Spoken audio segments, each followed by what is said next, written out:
Hello दोस्तों, मैं ज़ैद फारूकी। आप देख रहे यूट्यूब चैनल हमारी नज़र में। आज मैं आपको बताने जा रहा हूँ, कल हामिद अंसारी साहब जो उपराष्ट्रपति साबिक उपराष्ट्रपति रहे हैं, उनका एक बयान आया था जिस पे बहुत सारे लोगों की प्रतिक्रिया, खासकर बीजेपी के लोगों की प्रतिक्रिया आई। उन्होंने अपने बयान में कहा कि देश के पूर्व उपराष्ट्रपति हामिद अंसारी के कुछ बयानों से दक्षिणपंथी रुझान रखने वाले वर्ग में थोड़ी नाराजगी है।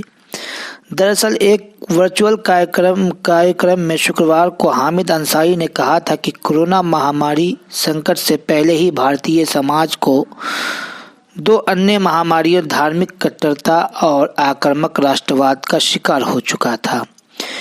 इसी में जोड़ते हुए हामिद अंसारी ने यह भी कहा था कि इन दोनों के मुकाबले देश प्रेम ज़्यादा सकारात्मक अवधारणा है, क्योंकि यह सैन्य और सांस्कृतिक रूप से रक्षात्मक है। लेकिन उनका यह बयान एक ख़ास वर्ग को ख़राब लगा है। इसे लेकर सोशल मीडिया पर चर्चा हो रही है। भारतीय जनता पार्टी के प्रदेश स्तर के प्रवक्ता गौरव गोयल ने ट्विटर पर लिखा है, कांग्रेस की हकीकत एक बार फिर सामने आई है।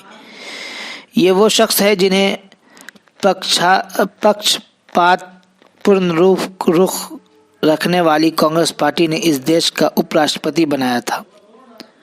महाराष्ट्र के पूर्व मुख्यमंत्री और बीजेपी के वरिष्ठ नेता देवेंद्र फडणवीस ने अंसारी के बयान पर कहा कि हिंदुत्व कभी भी कट्टरपंथी नहीं रहा।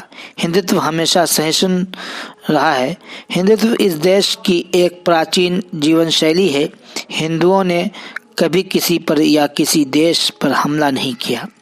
हालांकि कांग्रेस ने अंसारी के बयान को सही ठहराया है। पार्टी के नेता तारिक अनवर ने कहा कि बीजेपी को अंसारी के बयानों से खास दिक्कत इसलिए है क्योंकि वो सीधे तौर पर बीजेपी और संघ परिवार के एजेंडे को निशाना बनाता है। हामिद अंसारी ने कब क्या बयान दिया? पूर्व उपराष्ट्रपति ने यह बातें कांग्रेस नेता शशि थरूर की नई किताब द बैटल ऑफ बिलोंगिंग के डिजिटल विमोचन के मौके पर कही थी।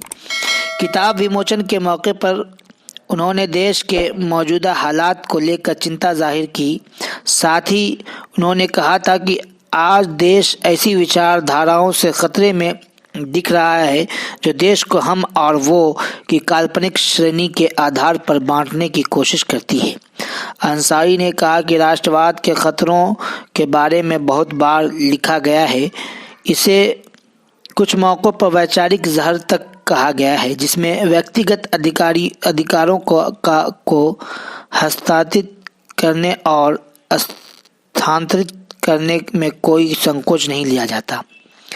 हामिद अंसारी ने कार्यक्रम में यह भी कहा था कि 4 सालों के कम समय में भी भारत ने एक उदार राष्ट्रवाद के बुनियादी नज़रिए से सांस्कृतिक राष्ट्रवाद की एक ऐसी नई राजनीति परिकल्पना तक का सफर तय कर लिया जो सार्वजनिक क्षेत्र में मजबूती से घर कर गई है।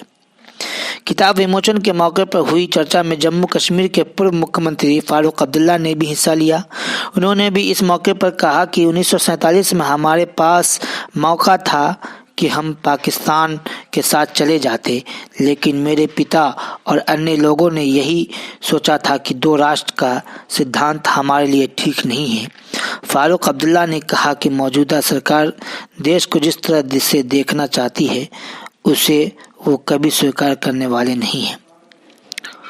दोस्तों, देखते रहें यूट्यूब चैनल हमारी नज़र में। मैं आपका भाई ज़ैद फारूकी। शुक्रिया, धन्यवाद।